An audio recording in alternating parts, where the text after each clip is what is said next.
எனக்கு அப்போது வயது 30. 12 வயசுக்கு ஒரு பொன் குழந்தை, 10 வயசுக்கு ஒரு பொன் குழந்தை.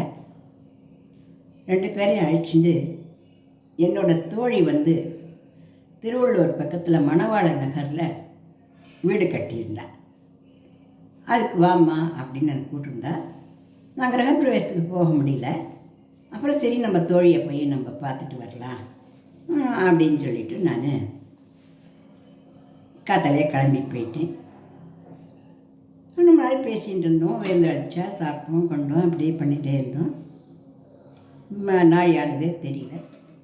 சாயங்காலம் 6-6:30 மணி ஆகிடுத்து. கோவிலுக்கெல்லாம் போயிட்டு வந்தோம். பக்கத்தில் தான் அந்த பஞ்சமுக விநாயகர் கோவில் அப்போ தான் கட்ட ஆரம்பிச்சிருந்தது. இருந்தாலும் நன்னா ஜேன்னு கூட்டமும் நல்லா பிரசாதமும் நல்லா ஒரு ஸ்லோகங்களுமா நல்லா இருந்தது. நானும் ஸ்லோகம்லாம் பாடிட்டு நானும் என்னோடய ஃப்ரெண்டுமா ஜாலியாக என்ஜாய் பண்ணோம். அவளுடைய வீட்டுக்காரர் நைட் ஷிஃப்ட் போகிறவ, நல்லா நைட் ஷிஃப்ட் கிளம்பி போயிட்டு வீட்டுக்கு வரைச்ச மணி 9-9:30 மணி ஆகிடுது. கோவிலில் போயிட்டு வரைச்சேன். என் தோழி சொன்னால், கல்யாணி நீ இங்கேயே தங்கிடு, காத்தால் எழுந்து நீ ஒரு காஃபி எல்லாம் டிஃபன் பண்ணி சாப்பிட்டுட்டு அதுக்கப்புறம் நீ வீட்டுக்கு போகலாம் அப்படின்னு சொன்னான்.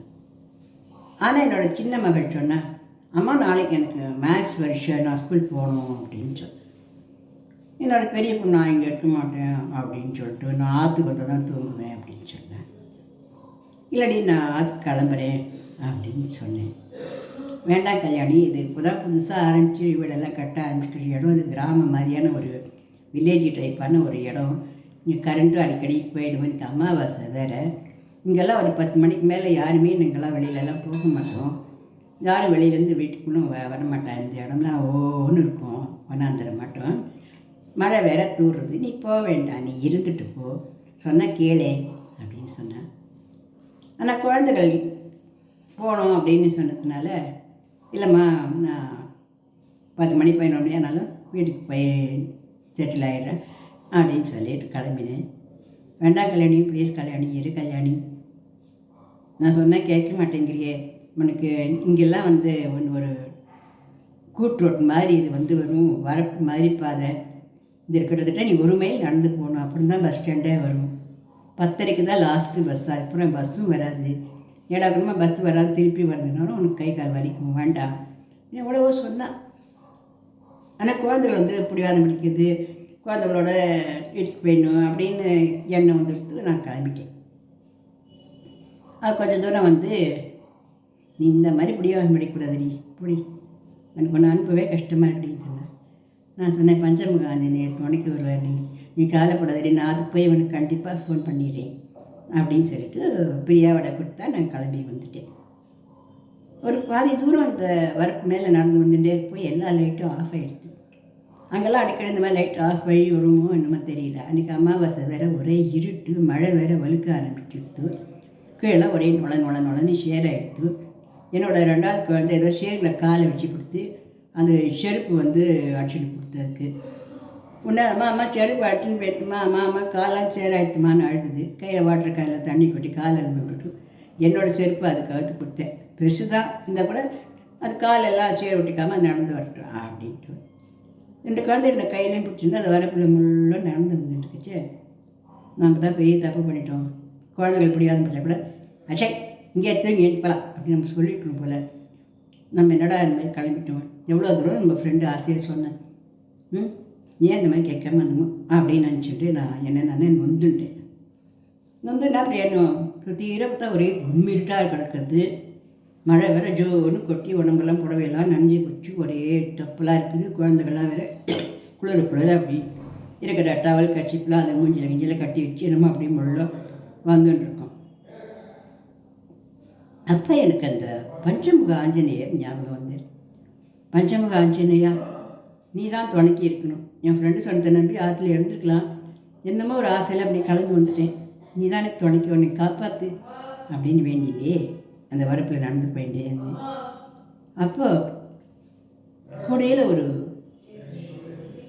சின்ன வெளிச்சம் தெரிஞ்ச மாதிரி இருந்தது. என்ன ஆச்சரியமாக இருக்கே, ஏதோ டார்ச் லைட்டான்னு தெரியல வரால் என்ன அப்படின்னு நினச்சிட்டு எனக்கு ஒரு பக்குன்னு இருந்தது. ஏன்னா நான் சின்ன பொண்ணு தான், எனக்கு பக்கத்தில் 2 சின்ன குழந்தைகள், ஏதாவது திருடங்கன்னு தான் என்ன பண்ணுறது அப்படிங்கிற ஒரு பயம் பக்குன்னு மனசில் அடிச்சு. உடனே பஞ்சமுகாஞ்சனையா பஞ்சமுகாஞ்சனையா பஞ்சமுகாஞ்சனையா அப்படின்னு கத்தினேன். நான் அதை ரோடுன்னு கூட தோணாத கத்தினேன். என்னோட பொண்ணோட முதுகுலேயே நல்லா 2 அடி வச்சு ஜேடி கிளம்பணும்னு சொன்னேன் அப்படின்னு. அதுவும் பாரு அழ ஆரம்பிச்சுட்டு, அதை அழுத்த பார்த்து இன்னொரு குழந்தையும் அது சமாதானப்படுத்தி அழுது நம்ம பழனி வந்துட்டு. இப்போ அந்த மாட்டு வண்டியில் அந்த டார்ச் லைட் வர்றது கிட்ட வந்து தெரிஞ்சேன். அம்மோய் அம்மோய் நில்லு அம்மோய் அம்மோய் அப்படின்னு சத்தம் கேட்டுது. அய்யோ எவனோ தெரியலையே, என்னமோ அம்மா அம்மாங்கிறான், என்னமோ தெரியல, பயந்தானே நடுங்கி போச்சு உடம்பெல்லாம். பஞ்சமுகாஞ்சனையா காப்பாற்று, பஞ்சமுகாஞ்சனையா காப்பாற்று அப்படின்னு ஓன்னு உறக்கவே கத்தி. கிட்ட வந்தவன் என்னம்மா பயந்துட்டிங்களா? நான் தாம்மா. என்னாச்சு, எங்கே போயிட்டுருக்கீங்க? இந்த வேலையில் இந்த பக்கமெல்லாம் நாங்கள் யாருமே போக மாட்டோம், வரமாட்டோமே. அந்த வண்டிக்குள்ளே மாட்டு வண்டிக்குள்ளே ஒரு சின்ன வயசு பொம்நாட்டி ஒருத்தி உட்காந்துட்டு. அவள் வந்து இந்த குழந்தைகளை பார்த்து, பாப்பா மழையில் நினையாதுங்க, வந்து குந்துங்க, இதுக்குள்ளே குந்துக்கோங்க, வாங்க வாங்க அப்படின்னு தூக்கி தப்புன்னு குழந்தைகளை தூக்கி இதில் வண்டியில் உட்காந்து விட்டுட்டாள். அம்மா நீங்களே குந்துங்கம்மா, எங்கே போகணும் அப்படின்னு கேட்டாள். உடனே நான் வந்து இந்த கூட்டுரோடுக்கு போயிட்டா போகிறோம், அங்கேருந்து நான் பஸ் பிடிச்சி நான் வீட்டுக்கு போயிடுவேன். என் ஃப்ரெண்டு வீட்டுக்கு வந்தேன், இந்த குழந்தை வந்து வீட்டுக்கு போகணுன்னு அழுதுனால கிளம்பி வந்தேன் அப்படின்னு.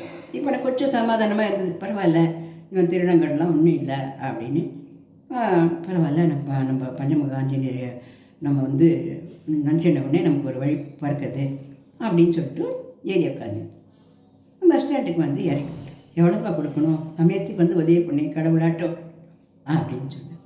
காசு பணம் எதுவுமே வேண்டாமா, நாங்கள்லாம் குழந்தைகள் இல்லாதவா, கல்யாணமாகி 6 வருஷம் மாதிரி குழந்தைகளே கிடையாது.